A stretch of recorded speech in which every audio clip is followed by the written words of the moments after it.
What's up, Summoners? King Blair here. Today, we're going to be talking about the current banner heroes, Seaside Bellona as well as Cess, and whether or not you should pull for them.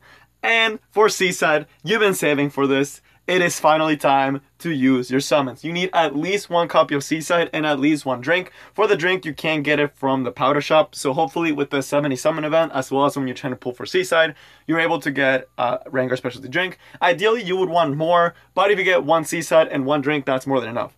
But with that, if you like the video, make sure you like, subscribe, and join the Discord server, linked in the description. Without further ado, let's get right into it. So yes, Seaside is a must pull. She's a limited unit, and she's one of the most incredible units. We're still going to do the video as we normally do it, where I will first give you a summary of each of the units, as well as where we are right now, and then we'll actually go in depth into each of their kits. But of course, where are we right now? We know that Seaside will be here for 2 weeks, and we also know that Holiday Yufin will be shortly afterwards for 2 weeks, which is also a limited unit, so it's always good to have one copy of all limited units. But for Holiday Yufin, she's not as needed. She's not a unit that's a must-have like Seaside is. And there's going to most likely be another summer unit coming afterwards, which is most likely going to be Iseria. This is going to be coming most likely the 2 weeks after the Holiday Yufin banner is up. So just know that, and Column will be probably way in the future, right? So with that in mind, let's actually look at the units. So again, Seaside must pull unit. It doesn't matter if you're a PvP player. It doesn't matter if you're a PvE player. She is just incredibly strong. It doesn't matter if you're PvE. So for PvE, she is just absolutely incredible. She's one of the best units for hard raid and for regular raid. She destroys those. She is a core unit to Wyvern one-shot teams, which is something you form all the freaking time. She's a overall just amazing Wyvern unit. She is just good. She's also good in Asimak Hunt because she just does so much AoE as long as you turn off the at S3. And Asimak Hunt, she does really well. She apparently is really good for C13, and I know people want to farm C13 because the sets are getting buffed. So it's just she's incredible for PvE. And then for PvP, all arena teams, all Guild Wars teams have to guard against Seaside, and if they don't, it's a free win. Right, so in Arena and Guild Wars, it's a free win. And in RTA, as a last pick unit, Seaside is absolutely crushing because she's that good. She is probably the best unit you can have in this game. You need to have her. She's limited unit. If you are not able to pull for her, you will feel so disappointed that you don't have her. She is almost a must pull unit. Can you survive without Seaside? Yes, it's not the end of the world, although it may feel like it, right? But you do want to spend as much as possible for Seaside. Same with the drink. You ideally want a maxed out drink for her for PvP, but for the most part, I still use mine at 21. It's not the worst thing in the world. You can powder over time. Every month you get one of the things to try to max limit break it. And that's usually what those max limit breaks go to, is 2 hours specialty drink. But now, as far as Cess, I mean, this guy, I would just skip. There's already Holiday Yufins coming out, potential new summer unit. There's no reason really to pull for Cess. I know some people kind of use them for early game Wyvern. Some people used to use them for early game farming, but farming is way easier now. You get Arbiter Vildred.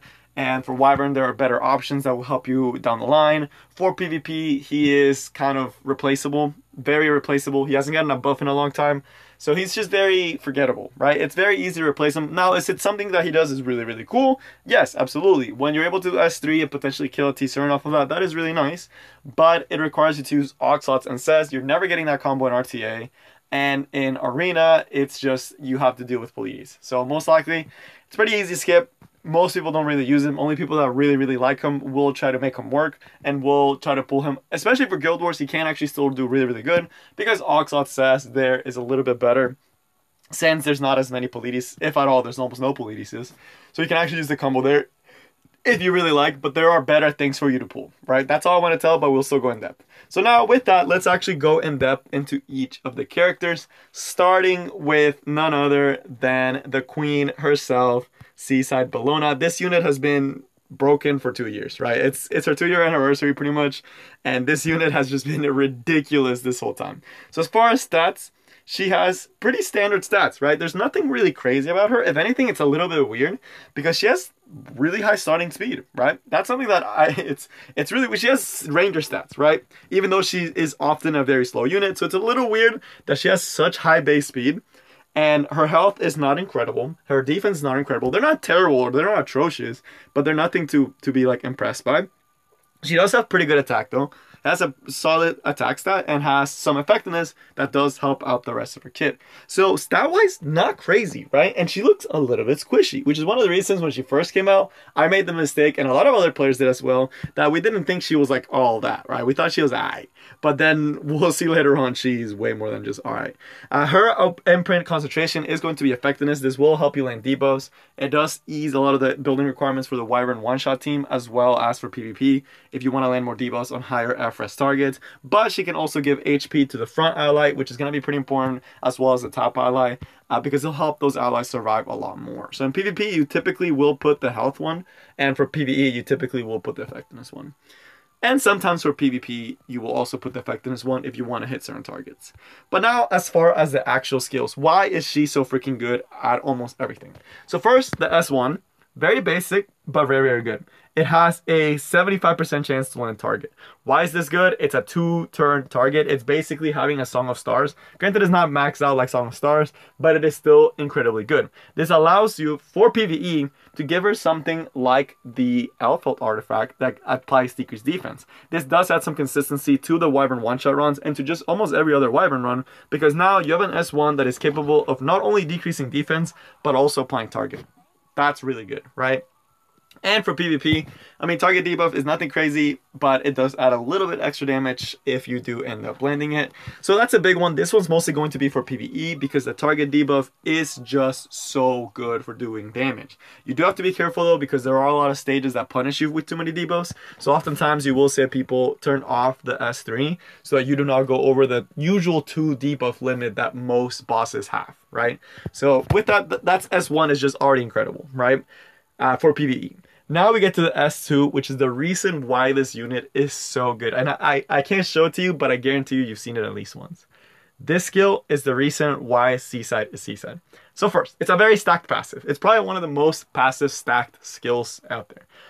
First, the basics, you get a 30% damage sharing, right? So this is essentially an Aureus, but it's 30%. Aureus is 20%, this is 30%. It's the same that something like a Troublemaker Croisette would give the backline ally, right? 30% damage mitigation outright. Even though she's on the squishier side, this makes it so she takes 70% of damage she normally would and rather gives it to the front ally, which is why you typically will pair a knight or someone that can give themselves invincibility or is decently tanky in the front line so that they will be taking the damage for Seaside. This is the reason why Seaside is so dummy tanky and why units like Tomoka can actually do quite a bit of damage to her because they can ignore that damage sharing effect, and things like Selene as well. Now comes the other part of this. Whenever you get attacked, right, or an ally gets attacked, you get 1 focus, and it's every ally when they're attacked. It doesn't matter if it's a dual attack, it doesn't matter if it's a counter attack, it doesn't matter if it's an extra attack. If someone's getting hit, she is getting focus, and if it's an AoE attack, she's getting 4 focus, right? And why is that focus important? And it builds up pretty fast, right? When she reaches 5 focus, she will immediately use her S2 and do an AoE attack that applies decreased defense AoE with a 50% chance and decreases that's what I just said, decreases defense for 2 turns, right? 50% chance.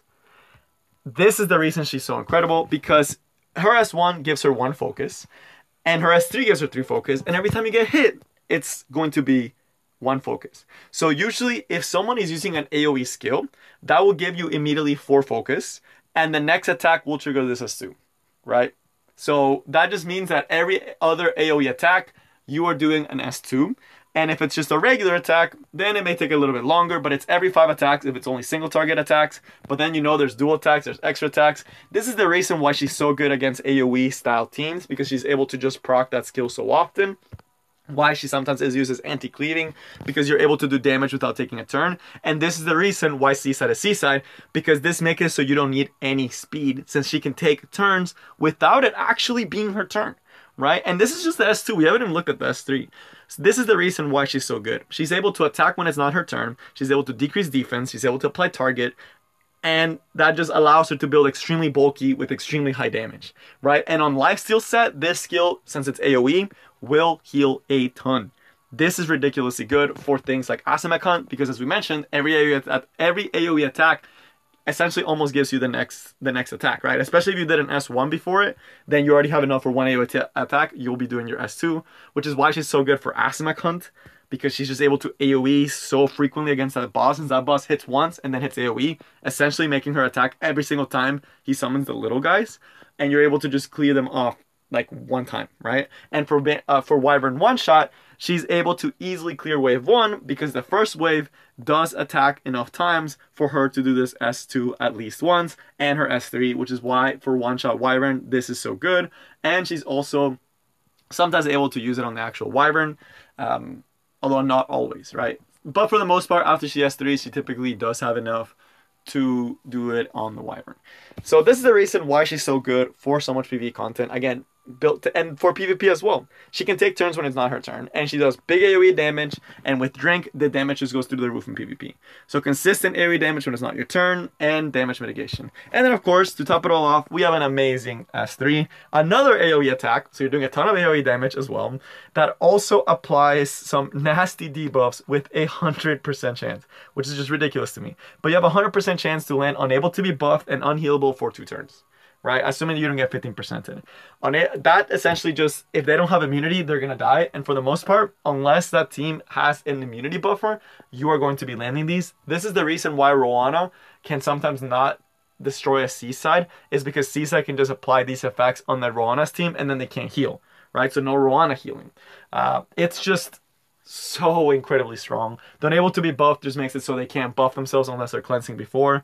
And overall, for PvP, it's a big AoE damage skill. So for that first wave of Wyvern, you're able to easily clear that wave with this skill and just do a lot. You typically don't see this skill a lot in PvE, but primarily because there is a debuff cap on a lot of bosses, and you typically will turn off Seaside skills, or she's only using the S1 and S2. Just so you don't go over that 2 debuff cap that a lot of bosses have. So yeah, pretty incredible, right? And the S3, of course, the iconic S3, man. I heard the quotes that this unit has said with this S3 a million times. And the reason she's also so good for PvP is because of this S3, since she also gets 3 focus, allowing her to essentially, by the time she takes her turn, which is after the first rotation of your whole enemy's team, you have done at least 1 S2, if not 2, and you do an S3, and the next time the first opponent takes a turn, you do another S2. So she can do 3 big AoE attacks that all have debuffs, all in the span of 1 turn. It is just so much AoE damage. Most of the time, most people can't keep up with the damage, and they will just lose the game. And to top it all off, Drink makes it really, really good.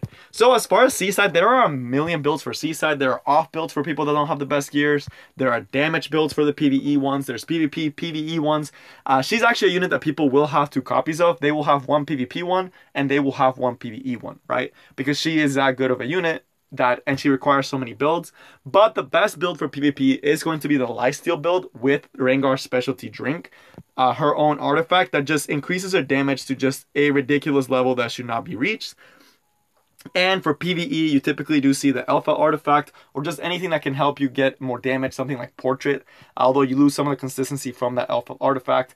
But for the most part, I mean, it's really, really strong, right?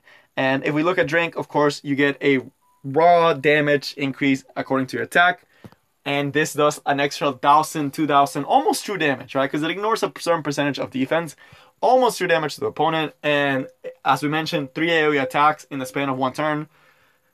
That's gonna be like 4 to 6k true damage, assuming you didn't land a decreased defense on one of the first ones, right? So it's just so much damage, right? And if you have attack buff, it's just like, oh yeah, you're just done, right? Which is why she's such an incredible unit for PvP and for PvE, particularly PvP too, because it's just so much AoE damage. And in an arena Guild War situation, if you don't have a counter to her, she just kills the team by just sitting there, right? So she usually will run with something like a DN or a General Purgus to give her attack buff in Arena and Guild Wars, have something to cleanse and give her immunity, and you legit just sit there and win. It's the reason why Roana is on almost every single defense in Arena, and it's the reason why Last Shot Across is also very often used in Arena as well. Mainly because of that Seaside Bellona. But now, as far as says, this one's going to be super dummy quick.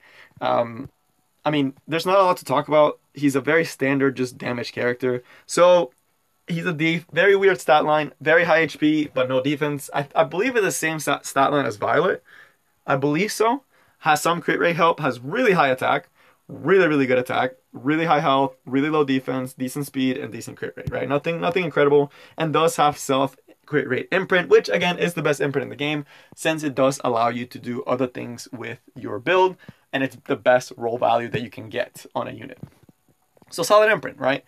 But then as far as to what he actually does, you'll start seeing some of the things that don't make it as good. This one is going to be a damage skill that applies unhealable for 1 turn, and the damage increases according to the enemy's lost HP. Nothing crazy, right? It's just unhealable and damage. Again, there's not a lot of things you can do with this. Where this starts getting a little bit more unique is when you use something like the S2. So for the S2, when you attack an enemy that's below 50% health, you will activate Encroach. And Encroach is an AoE attack that essentially just does damage. Again, nothing crazy. Once per turn, AoE attack, and apply unhealable, right? Very weak, right? Compared to a lot of the characters that like have like stacked this once. All this is doing is damage and unhealable, right? There's nothing really there, right? Nothing crazy. And for Wyvern, I mean, it does apply 1 debuff, but yeah, it applies 1 debuff, which is like, okay, and it's only for 1 turn, right? So it's like, if you miss this, then it's like not even really a reliable damage and debuffer, right? And then of course there's the S3, which is the reason why he still sees play in Guild Wars. He's going to be doing damage to 1 enemy, and this damage does a lot when you have Soulburn and attack buff. And if you kill, you do essentially an LQC bomb, except it does more damage than LQC bomb. The ratio is pretty ridiculous on this thing. I've seen this do like 13, 14k, right? So it's essentially a stronger LQC bomb, but it requires you to kill the unit versus being it on a light unit, which is really cool because it just does that much damage. Because you usually have Cess with extremely dummy high attack. You give him attack buff, you kill, and just boop the team, right? And you do a pretty good amount of damage. And this S3 does some really good single target damage, right? But right now he just doesn't have an identity, right? There's just other units can do his job but better, and at Cleave, he's not the preferred option a lot of times. So it just, there's not a lot there, right? Really cool unit, right? Don't get me wrong. He's one of the coolest looking units. He was my first 6-star, right? I re-rolled 4 Cess when I first started 3 years ago. And he used to be really good, but now, like with farming being so easy, you getting a free Arbiter Vildred, Wyvern being optimized insanely high, and he just doesn't have a real role besides being a niche Cleave unit, right? He's legit just for fun. That's legit the only thing you can do with him. But that is going to be all I have for you guys today. I hope you all enjoyed the video. Good luck on your Seaside summons and to all the future summons that you guys have. And may you get a bunch of drinks and a bunch of Seasides and have a PvP and PvE Seaside. But that is all I got for you guys today. And I will see you next time. We are going to throw a 10 summon because we always like to throw a summon sometimes. Because sometimes videos give me good luck, but apparently today we got the bad luck. But that is all I got for you guys today. And I will see you next time. Peace.